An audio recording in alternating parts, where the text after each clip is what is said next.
Hi guys, and welcome to Escape Wheel Watch Reviews. My name is Steve, and today we're going to be reviewing the Militado ML04.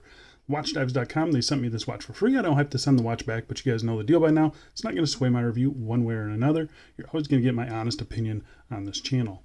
And if by the end of this review you find yourself wanting to pick one of these up, I'll be leaving a link down in the video description. That'll take you to the listing on watchdives.com. It is an affiliate link. If you guys use that link, I get a little bit of commission. They send me some pretty cool watches using that commission money, so it all is going right back into the channel, so I really do appreciate it. The retail price for this watch is $99 US. That's before any taxes, sales, or coupons. I will leave this Escape 10 code. You can use that for $10 off your purchase. That does have to be over $150 from Watch Dives. So that's the only thing. Buy a couple of these, buy a couple different watches, then use that code. The watch comes in two different dial ways that you can see here. They do have that black and kind of teal colorway, also in a black PVD case. The watch case is made of 316L stainless steel. It has a sapphire crystal with AR coating, screw-down crown, screw-down case back, 100 meters of claimed water resistance, Swiss BGW9 lume on the dial and the hands, and the watch is powered by the Militado 0S00 quartz movement. So I consider these quartz chronographs to be some of the best, grab and go watches out there. And that's exactly what this has been doing for the last 2 weeks or so. A really beautiful blue dial that I can just slap on at any moment and head out. So what are my thoughts after about 14 days? Let's find out. But before we do a quick wrist check today, wearing my Laurier Hyperion. I've been kind of on a Pepsi kick ever since I got that the Ixendow. So yeah, really do still love this watch. All right, so let's get the dimensions. So we got a case diameter of 39 millimeters, thickness of 12 millimeters, 20 millimeter lug width. Lug tip to lug tip is 47.5 millimeters. And on the supplied strap, weighs about 85 grams. So I think the size is just about perfect, 47.5 lug to lug, 12 millimeters thick. There's a decent amount of turn down to the lugs as well. It wears comfortable. It wears, I think it's a good weight. I'm not really sure what else to say. It's a great size, 39 by 47 by 12, 20 millimeter lugs, plenty of strap options. It's really good. I do like the way it wears, so I'm going to go outside right now and throw it on my wrist for you. And here we are on my 7.5 inch wrist, and as you can see, it wears really nice. I like the thin bezel on it, a little bit of light play off of that. The strap, it's comfortable, good size too. Yeah, I've got no real complaints with the way this thing wears. Perfect dimensions for my wrist. Nice little curvature there too as well, very comfortable. I like it a lot. Getting out in some direct sunlight, you can see there, nice strong sunburst blue on this. Really love the color on it. They did a really good job on it. I don't see any AR, or if there is AR, it doesn't really bother me that there is none. Dial is plenty legible. I think it looks pretty darn good. All right, let's go throw this on some straps and we'll get back to this review. And here we are on a Milanese mesh. This is one that's just lifted off of a Pagani that I have, but a nice look in my opinion. I actually like that more than I thought I would. And here we are on a black rubber strap. This is one that's lifted off of my Wise Adamascus. I think that looks pretty good. Pretty simple strap with some texture. Yeah, I think it looks good. What do you guys think of that? And here we are on a blue, light blue, two-tone silicone strap. This is from Samco, I believe.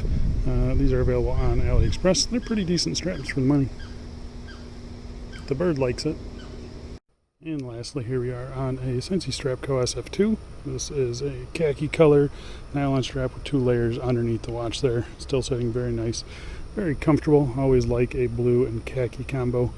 That's just me. So yeah, that's it for me. No issues with strap clearances or anything like that.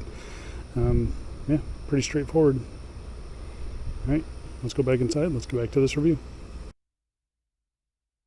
All right, so let's talk about the case finishing on this thing. So the case finishing is a mixture of brushed and polished surfaces. You can see here the bezel, nice high polish bezel, pretty nice and smooth on the polishing. They do a good job. Yeah, I've got no issues with that. It's a really tiny bezel too, which actually looks really, really good. On the case itself, you have a kind of a circular brushing on the tops of the lugs there. Really nice and consistent. I've got no issues with that. Working our way to the sides of the case, we have a horizontal brushing there, really nicely done. And then the top and sides of the case there are separated by these really nice, big, chunky polished chamfers. I think they did a really nice job. The transitions on them are really nice and crisp as well. I've got no complaints with it. I think they look fantastic, and you can see they start a little wider down here, and then they kind of taper off once they get to like the 3 and 9 o'clock position. Really nice chamfers. Yeah, it's not quite like San Martin levels, but you can't expect that for $100, but I think above average for $100. The case finishing on this is very nice. You have an unsigned screw down crown here at the 3 o'clock position, and then simple pushers here for the chronograph functions. Those are non-screw down pushers. They're fully polished. I think they are perfectly proportional. I think they look really good, and they function just fine. We'll talk about those in just a little bit. But yeah, overall, the case finishing is nicely done. Screw down case back here, mixture of brushed and polished surfaces.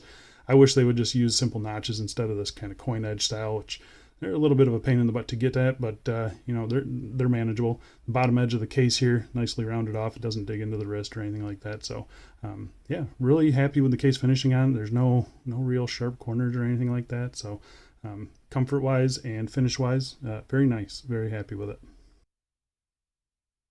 All right, so let's talk about the crystal. First things first, we'll test it for sapphire. It is positive for sapphire. So it is a flat piece of sapphire crystal. You can see there, sits ever so slightly above the bezel with a little bit of a chamfer on the corner there. Simple flat sapphire, no issues with it whatsoever. There is some clear anti-reflective coating on the underside.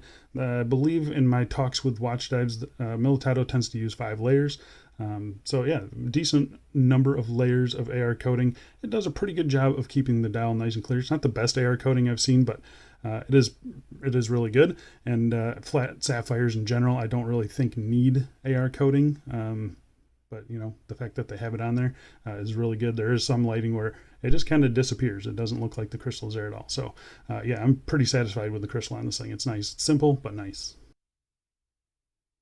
All right, so let's get close. We'll talk about the dial on this thing. So on this model, the dial is a beautiful sunburst blue. It looks fantastic. I know you guys saw it outside. I know you guys probably saw it in the macros as well.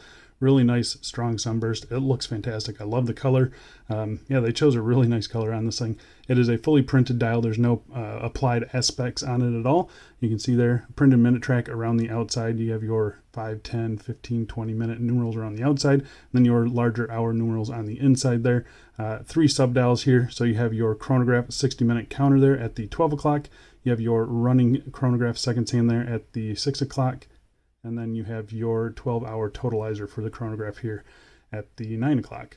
The layout is simple. It's fine. You have your day and your date here at the 3 o'clock position with the broad arrow there. Not really sure. I think that's going to be their logo going forward, a simple broad arrow. I know some people have issue with that. I don't. I'm not from Europe. I don't have an issue with that at all. But I know some Europeans might have an issue with that. But it is what it is. That's what they're going with. And I think it's a nice clean logo, so I think it looks fine. The handset that they use on this, you can see here, you have a bright white second hand there for the chronograph there. I'm going to start it up. Actually, I'm going to stop it here real quick. You can see, so I'll show you my one issue with that here in just a second, and you've probably already noticed it. The handset on this thing is really good though. Nice, big, and bold, filled to the brim with Lume here. We'll get to the Lume shot in just a second, but you can see the minute hand, it reaches right out to the edge there. It is faceted down the middle, so you get nice light play off of it. The hour hand, nice size as well, reaches right to the hour indices. I think it looks really good. The handset that they chose on this, very nice, very nicely polished. The finishing on it is good. There's no fluff under the dial or anything like that. So overall, I'm pretty satisfied with it. So my one issue is with the chronograph seconds hand, and this is an issue with the Miyota 0S00. It's been on every 0S00 that I've had, and it's the same problem. And you can see the alignment is actually pretty darn good. And then when you tilt the watch a little bit, you can see the alignment goes off really bad.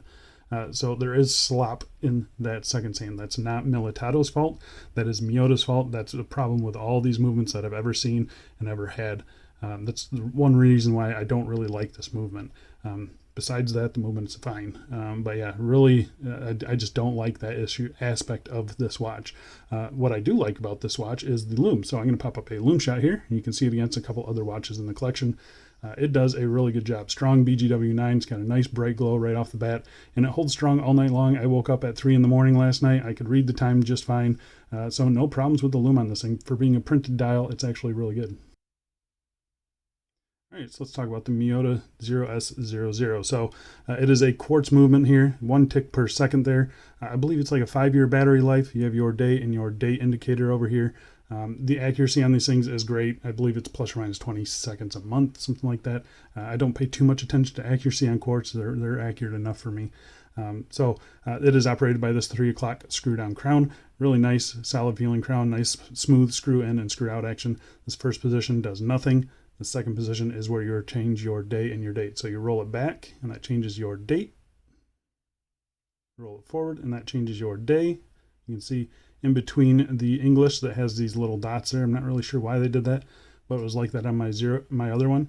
And then when we get to Sunday, you have a red Sunday. So that's pretty cool to see.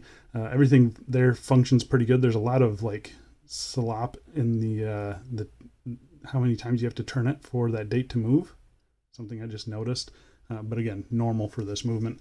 The movement itself, you pull it out to the third position here, and it does heck, and this is where you set your time. I believe you can also jump the chronograph second, and if you hold it down there, it should start ticking all the way around.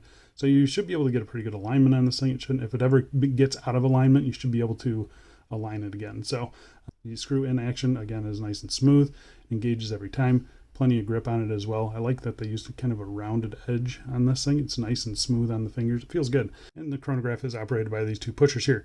Pressing the top pusher here, you get a nice positive click. And that starts the chronograph seconds hand, 1 tick per second. And then pushing it again, you don't get a positive click. It's just kind of mushy. And if you need to start it up again, no click either. So it's just kind of a mushy thing, except for that very first initial click to get the chronograph running. But push it again, and then you can reset it by pressing down here. You do to get a nice positive click there. And you saw that sweeping the second hand around, all other hands snap right back into place. The nice thing about this movement is that it does have a 12-hour totalizer there, so you can time up to 12 hours, which is really nice. The alignment on this thing is not great. I think I can fix that, but I'm not really positive. I haven't really dug into how to do that exactly, but you can see there the chronograph hand there at the 12 o'clock is 1 minute off, but I'm pretty sure I can fix that. So you can see here, I have the crown out in the time setting position, and I am just holding down this the top pusher here, and that'll sweep around the second hand, and this is how you align everything. So that's how it actually got misaligned in the first place. It was my fault, not Militado's. So I'm going to be sitting here for a little while, and I'll show you how good we can get this thing aligned. All right, guys, we are winding down. We are in the last minute of this. This literally took me like 10 minutes of holding this button down, and you got to hold it down pretty hard. So don't mess with the alignment if you don't want to waste 10 minutes of your life. So here we are. Looks like we are back to 0, 0. There you go. The alignment actually looks pretty darn good. So that was my fault, not Militado's fault. The alignment on it looks good. Like I mentioned earlier, this screw in action, really nice and smooth. No issues there. Functionality, I think the movement is fine. It's just not my favorite movement. I do like that you can adjust the alignment if you need to. I hate that the second hand kind of has got that slop in it. You can see it moving around there. It's not just the camera angle playing. It's pretty bad. That's my only real complaint about the movement. 1 tick per second isn't ideal. I do like the Seiko VK movements. They asked me what I thought, and I said, so there's the Seiko VK67, I think, which has the same dial layout. And I told them that you guys would rather have that movement. I think you get a slightly less battery life and you lose the day of the week.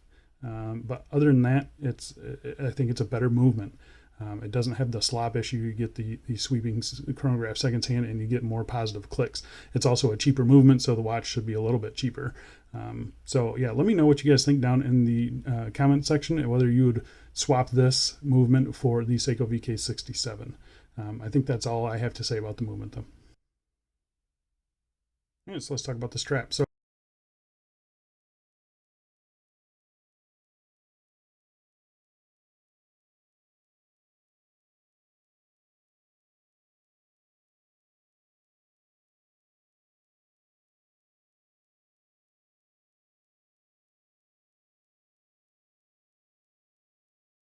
So the strap, I think it's an odd choice that they picked this one. It is kind of a pilot style where it is 20 millimeters and it tapers down to 18 millimeters at the clasp, and it kind of has this abrupt taper there. So that's pretty pilot-esque, but it's a rubber strap or an FKM strap.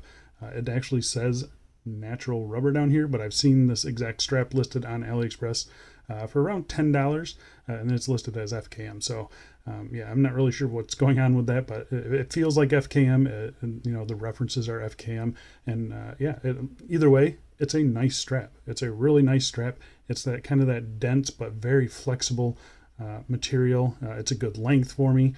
It does have a decent buckle on it as well, mixture of brushed and polished surfaces. It's not the brush or the finishing on the buckle is pretty lackluster, but it is what it is. It's fine. You can see my finger there. That's from me pressing down on the chronograph pusher. So you do have one floating keeper and then one kind of stationary one here held in with these little notches. Again, it's a nice strap. I think an odd choice for a watch like this. I think a leather one would have been better, but at least we got a nice strap, and we do have quick release, so you can get rid of the strap, put it on a different strap, and then use this on another watch. Because that's really, I think this goes better on like a diver, and the pilot style watch should be on a leather strap in my opinion. So yeah, that's what I think. I think it's a nice strap, just not really fit for this movement. And this is kind of an odd color. It's kind of a grayish brown. It looks interesting. So there you go, guys. That is the Militado ML04, a new pilot's chronograph, 39 millimeters, a perfect size in my opinion. Nice case finishing, nice crystal, good lume. The movement on it is probably my biggest concern, I guess. It's not really a concern. It's just, you know, you got that little wobble of the chronograph hand, and that's my main issue with this watch. The strap, it's a good strap, just not quite right for this watch. But yeah, I think the watch itself is great. It's going to be a nice grab and go. You do have your day and date there. I'm kind of curious what you guys think about swapping this movement for the Seiko VK67. You lose the day of the week, but you get a nice sweeping chronograph hand. You get better pusher feel, a little bit less battery life, and I think a little bit cheaper. I think you guys would prefer the Seiko VK movement, so let me know down in the video description. But as it is, this is a great watch for a great price. Militado is a brand that I'm going to have to be keeping an eye on because I've got another one sitting right next to me on the table for review pretty soon here. And this thing is fantastic too. So for that, I think that's it for this one. Thanks a lot for watching, guys, and I'll see you in the next one. See ya.